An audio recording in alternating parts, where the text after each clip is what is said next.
ready to ride.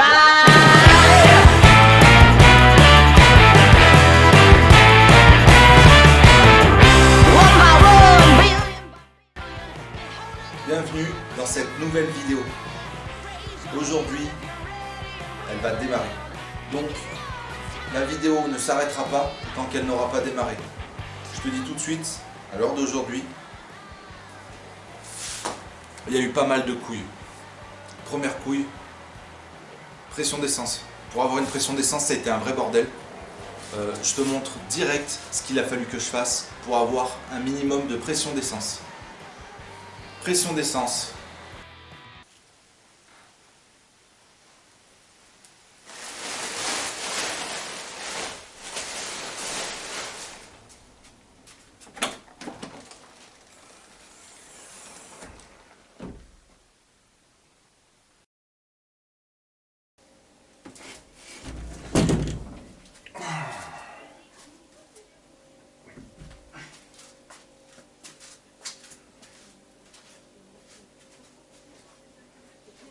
Ok, du coup la pompe à essence doit se trouver là. Wow.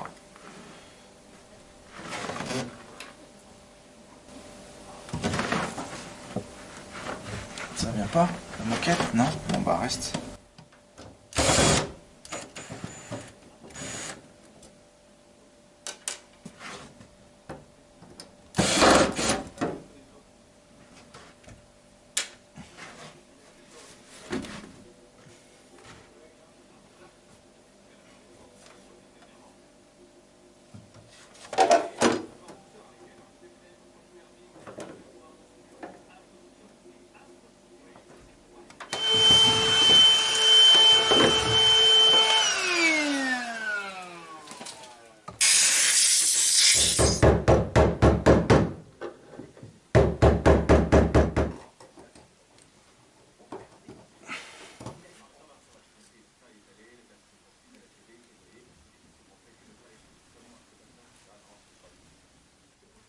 En gros, ça c'est la pompe qui t'envoie la pression d'essence. Le régulateur, je pense que c'est cette merde là, tu vois, qui limite le débit de la pièce. Donc moi ça, je vais le virer et je vais installer directement ma pompe à ce niveau-là. Donc ça, faut qu'on le dégage, cette merde là.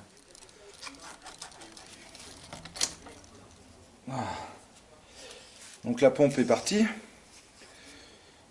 La crépine, c'est le filtre qu'il y a derrière. Bon bah il n'y a pas beaucoup de merde, hein, tu vois, c'est pas très vieux, mais bon. On va essayer d'y mettre l'autre pompe maintenant, la grosse là. La grosse foutue pompe.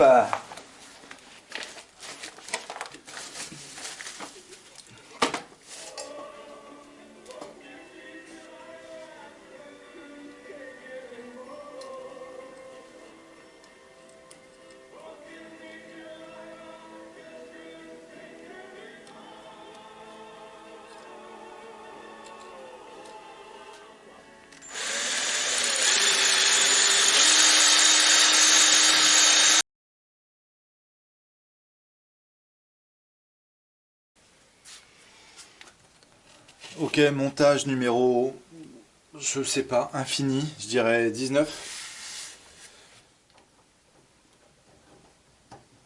Tu rentres. Là, ça rentre.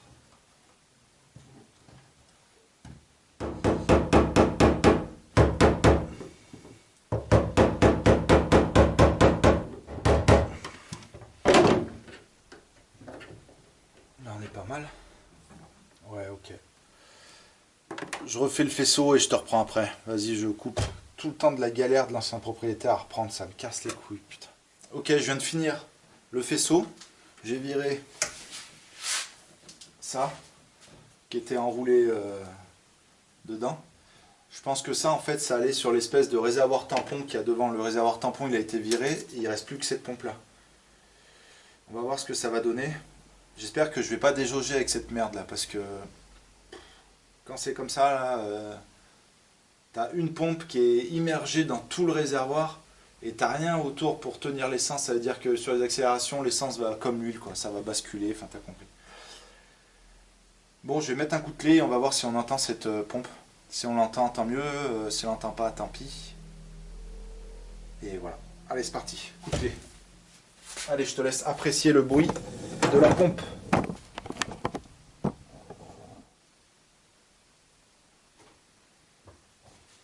Ok, j'entends pas. Il n'y a pas de pompe à essence qui tourne là. Il n'y a rien qui se passe. Ok, on va essayer d'inverser.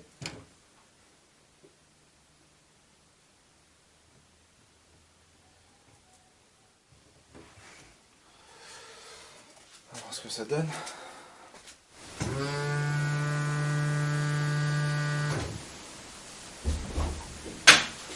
Là c'est bon, elle tourne, donc polarité inversée sur la pompe déjà, ça c'est pas mal. Hein. On remonte parce que j'ai entendu rien qu'au son déjà que là c'est bon, il y a de la pression, tout est nickel. Donc c'est bueno, c'est bueno, c'est bueno.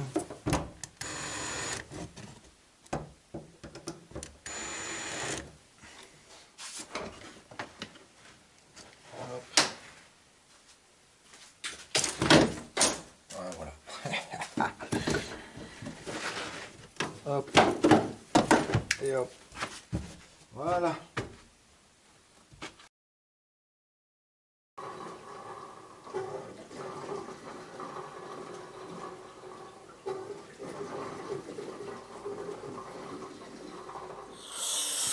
Bon, la pompe est branchée. J'ai mis un coup de clé vite fait. Bon, bah là, on voit que la pression est montée un petit peu. J'ai réussi à monter jusqu'à 3 bars et quelques. Mais j'ai vite coupé parce que sur mon retour, sur le tuyau bleu qu'on voit là, sur le raccord ici, j'ai une putain de fuite et ça vient me remplir le berceau en bas là. Donc je corrige cette fuite là et après normalement ça devrait être bon. Donc il faut que je change la durite qui va sur le retour qui est là.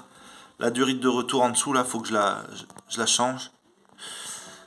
Et voilà. Allez, je fais cette durite et on voit ce que ça donne. Ok, j'ai remplacé la durite. Donc on la voit passer là. Elle va ici. Là, au niveau de la bleue qui bouge là. On va mettre le contact et on va voir si ça pisse toujours. J'espère que c'est bon. Alors, hop. La pompe tourne. Allez, c'est parti. Est-ce que ça pisse l'essence?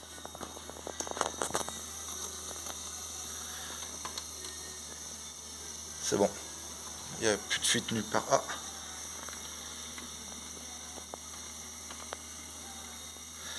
Non, c'est bon. Et en bas, on est 3 bars. Nickel. Impeccable.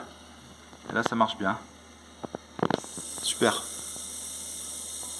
Ok, on va régler ça un peu. On entend la pompe là, elle chante. Hein. Putain, clé de 10. Ok, clé de 10.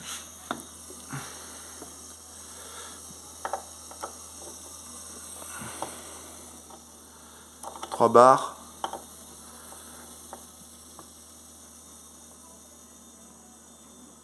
Bar 5. Voilà. 3 bar 5. Allez. Tac. Putain, désolé, j'arrive pas à l'avoir mieux. 3 bar 5, c'est nickel. Je sais ce que tu te dis.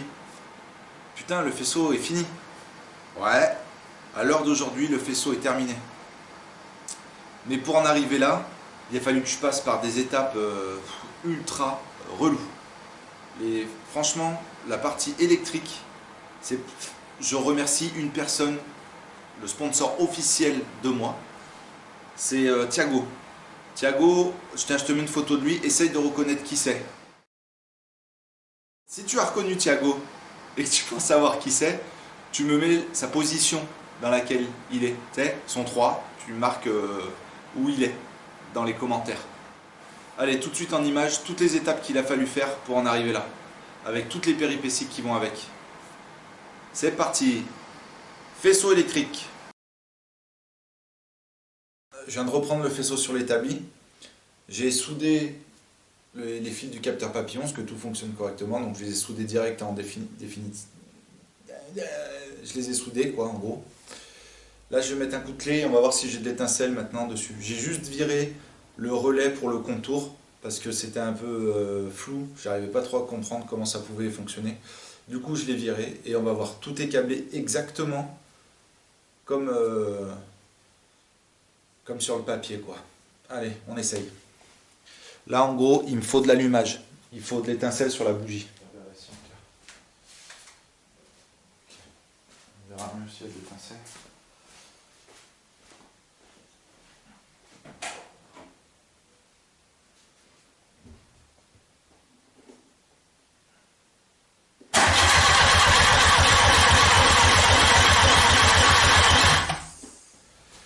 Ça se trouve, mon capteur PMH est pas bon.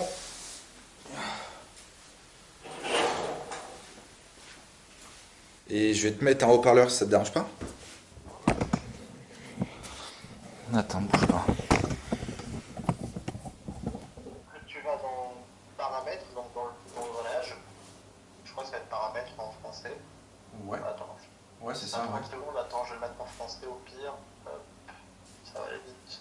Ouais, c'est ça, trigger setting, et en dessous, t'as Ah ouais, ok, c'est bon. pattern. Ouais. Attention, t'as missing to, Ouais, 60 et après moins dedans. voilà, parfait. Ouais. Et t'as angle de déclencheur. Angle, ouais. T'es à 0. Non, je suis à 246. Ok, oui, parce que ça c'est un réglage à moi. Tu mets 0. Yep. Voilà. Et t'as combien de skip révolution? Putain, t'as éternué fort là, non? Non, du tout. Ah, j'ai rien entendu, je sais pas ce que ça veut dire. Pardon.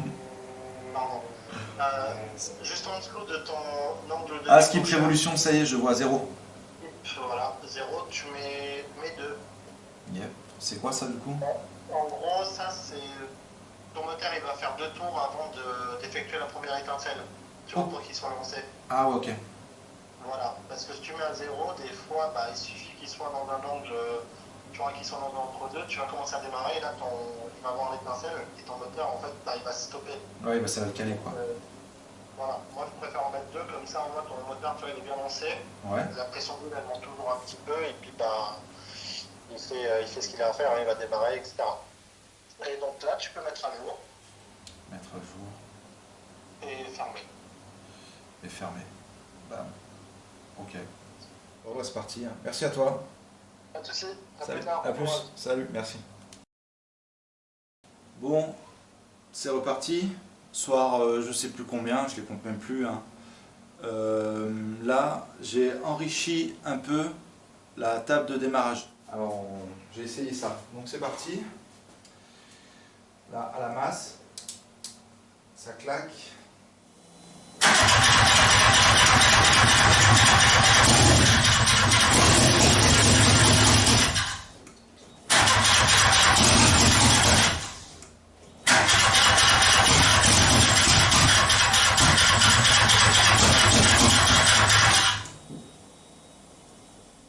Surtout que pour le démarrage en éthanol, quand la voiture elle est froide, bah, les paramètres on les a pas encore faits pour le démarrage à froid.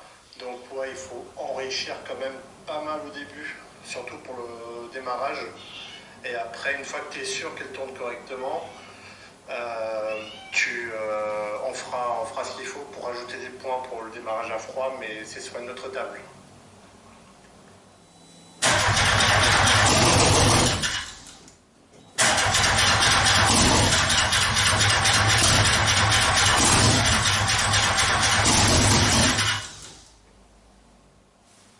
En gros, là, je lui ai passé la main sur mon PC. Je sais pas si tu vas voir, mais c'est Thiago qui s'occupe de tout. Là, je fais rien du tout. C'est pas moi, quoi, tu vois.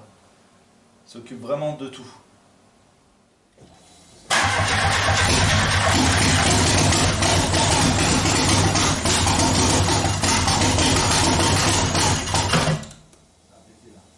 Tu mets juste à la masse pour faire claquer le relais et moi je teste. Ok. C'est bon. Vas-y. Tac.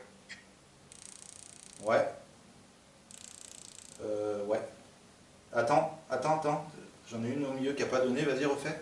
Les premières. Là, ces deux-là, ouais. Si, c'est bon. Bon, bah c'est pas ça, j'ai de l'allumage. T'as de l'allumage. Un 4. Ah, parfait. Attends, je regarde bien un truc sur un 5R, hein, c'est ça? Quoi? 5R, ton bloc. Ouais. 3, 2, 4. 1, 3, 4, 2, c'est l'ordre d'allumage. Okay. Ah, ouais, il faut que tu inverses le 4. Tu m'as dit c'est quoi? 1, 3, 4, 2. 1, 3, 4, 2, c'est ça? Ouais. Ouais, ça fait les bobines A, D et B et C ensemble. Tu m'as dit quoi? A, D d'un côté et B, C de l'autre. Ben, quand tu la tiens en face, la prise en bas, le A est en haut à droite. Ouais, non, mais oui, mais pour moi, c'est l'endroit 1 et 2. 1 et 4, c'est d'un côté, et 2 et 3, c'est de l'autre. Les deux derniers, c'est pas bon, il faut que les inverses. Lequel? Le B et C? Non, le C et le D. Le C et le D, j'inverse? Ouais. Mais vas-y, on va essayer de démarrer maintenant.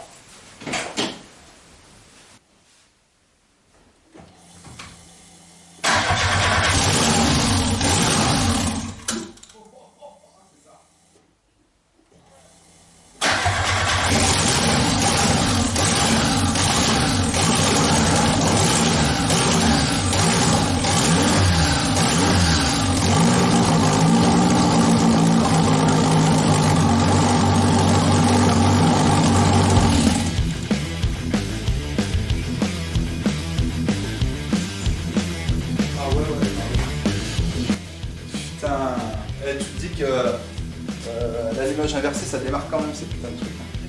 C'est l'endroit 1 et 2, et de l'autre côté de la bobine, c'est 3 et 2. D'accord. Ah non, un côté c'est 1 et 4, et l'autre côté c'est 2 et 3. Comptez en étincelle perdue. Ok. Quand même, là, dans ce montage-là. Bon, on est pas mal là. Bah ouais, ça craque déjà. Déjà, ça craque, ça veut dire que tout mon faisceau est bon. Ça veut dire que je peux Ouais. déjà le mettre en définitive.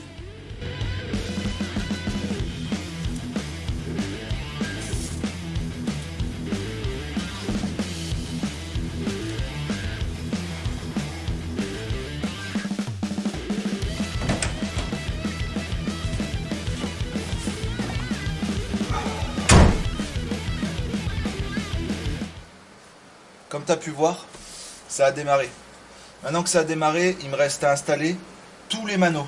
Bon, l'alimentation pour les manos, je me suis repiqué sur l'alimentation du poste. Pas d'inquiétude. Dans les années 80, le poste tirait à balle. Dessus, ça ressemblait à ça. Donc dessus, tu vois qu'il y avait un lecteur cassette. Rien que le moteur du lecteur cassette tirait plus de jus. Enfin bref, ça tirait à fond. Donc je me fais pas d'inquiétude sur l'alimentation du poste pour des manos. Dessus, je vais avoir 4 manos. L'huile, pression turbo, EGT et Sand Lambda. Ah, salut le bolideur. Putain, reste là. Voilà. Donc je vais me prendre dessus. Et je pense qu'il n'y aura pas d'inquiétude. Je ne vais pas brancher une pompe à essence là-dessus. Je ne sais pas quel débile pourrait faire ça. Je vais juste brancher 4 manos à LED. Ça ne va rien tirer. Et l'alimentation de la sonde lambda part directement sur un plus batterie. Ça veut dire que ça ne va rien tirer. J'installe ces manos.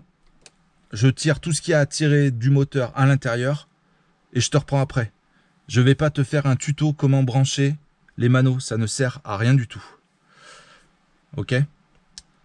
Deuxièmement, j'ai également installé l'interrupteur Bang Bang. Il faut que je câble mon interrupteur directement à la masse. Donc, fil gestion Speeduino et un fil à relier à la masse.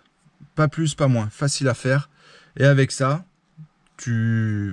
Bang Bang. Voilà. Donc, c'est parti. On installe les manos. Ok, je pouvais quand même pas te laisser comme ça, sans te montrer le minimum de ce que j'allais faire. Exemple, ma sonde GT est là, tu vois. Donc ma sonde est là, il faut que je fasse rentrer ces fils-là à l'intérieur de l'habitacle pour les câbler sur le compteur, tu vois. Donc en gros, tu chopes, ok, non, un autre, voilà. Ça se branche derrière le mano, on est d'accord. Et il faut que je relie, bah tu vois, en plus c'est le bon câble. Il faut que je relie donc ma sonde sur les branchements de la sonde et que je l'alimente. Donc ça va être à l'intérieur. Je vais juste venir brancher ça à l'intérieur et l'alimenter.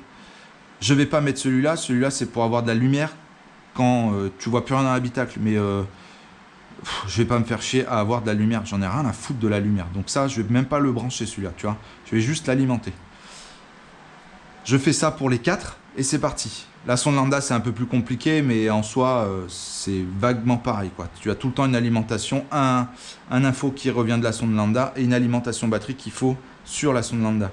Mais je sais pas si tu vois, mais j'ai toujours pas l'emplacement pour la sonde lambda parce que j'ai toujours pas de ligne. Donc, pas de sonde lambda. Je vais juste faire le pré-câblage. Donc, je vais juste faire le pré-câblage. C'est dur à dire ça. Je vais donc juste faire le pré-câblage de la sonde lambda. Et quand il y aura la ligne, je la brancherai et je la câblerai. Il me reste à tirer, qui sait quoi qu'il me faut déjà, de là-bas. Sonde température d'eau. Je dois avoir un fil qui prend l'info pour la température d'eau. Il faut que je vérifie si ma température d'eau est bien quelque part par là. J'ai une sonde qui est dispo là. Et il faut que je vérifie que ça soit bien de l'eau. Ah, tu vas rien voir. Je vais essayer de te prendre une petite lumière. Te la montrer, ça sera plus cool, je pense. Retourne là, tiens, petite lumière.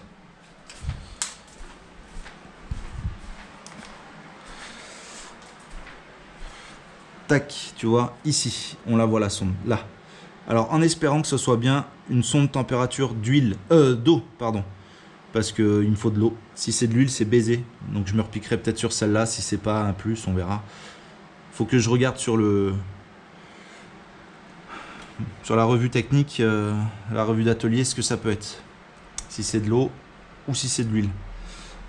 Je vais m'en servir pour pouvoir faire mes temps d'injection à froid. Ça veut dire que je pourrais régler ma gestion avec ce capteur. Tant que l'eau est froide, ça injectera un peu plus. Dit que ça sera un peu plus chaud, ça arrêtera d'injecter. Enfin, beaucoup moins. Enfin bref, t'as compris. Allez, c'est parti. On fait tout ça. Ok, une fois remonté, ça donne ça. Tu vois, l'usine à gaz a disparu. Donc on est pas mal. Ça rend plutôt même bien. Maintenant, on va essayer de faire quelque chose. C'est qu'on va essayer de se mettre le mano sonde lambda. C'est lequel? C'est pas celui-là, mais bon. Celui-là, comme ça. Et on va voir si ça fonctionne. Donc il faut allumer celui-là. Et allumer celui-là. Et là, est-ce qu'on le voit? 12,3, ouais. Il faut que je chope un briquet. Le briquet regarde la sonde. Yes!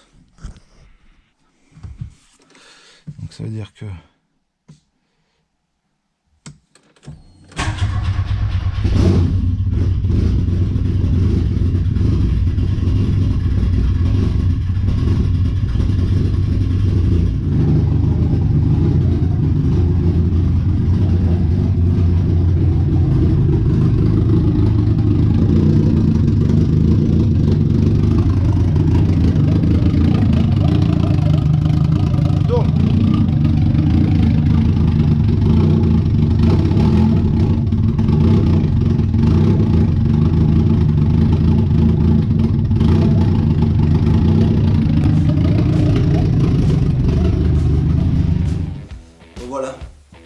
fonctionne parfaitement. Elle démarre. Les sondes, ça marche nickel. Il n'y aura plus qu'à tout paramétrer au niveau de la gestion. Et je ne sais pas le faire, donc on demandera au boss, au doc de la chaîne, de paramétrer tout ça. Ça a été un vrai casse-tête. Je te le dis franchement, j'ai quelques connaissances au niveau électrique et j'ai trouvé ça difficile. Alors le gars qui a aucune connaissance, ça doit être galère. Une vraie galère. Merci à toi de m'avoir regardé. Cette fois, je te laisse pour de vrai. Et à la prochaine. Et n'oublie pas de me mettre dans les commentaires si tu veux une vidéo sur la ligne d'échappement ou pas. Ça peut être intéressant de voir un peu. Tu me mets un commentaire, on verra bien. Merci à toi et pense à t'abonner. Salut!